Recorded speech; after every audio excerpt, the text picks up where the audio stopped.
magnetic fields, and as they spin, they produce radio emission. As the radio beams pass over the Earth, we see them appearing to switch on and off, like a lighthouse. We call this a pulsar.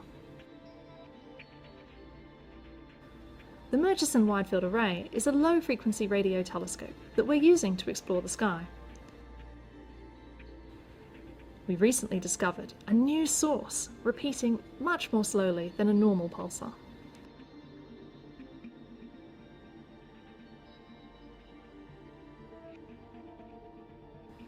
We think that this could be a magnetar, a special kind of pulsar powered by the rearrangement of twisted magnetic fields.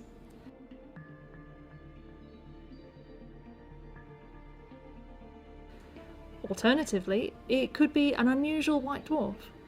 These are left behind when less massive stars like our own Sun reach the end of their lives. And of course, it could be something that we haven't even thought of yet. In the future, we're hoping to find more and follow them up with powerful telescopes, which could be the key to unlocking this new cosmic mystery.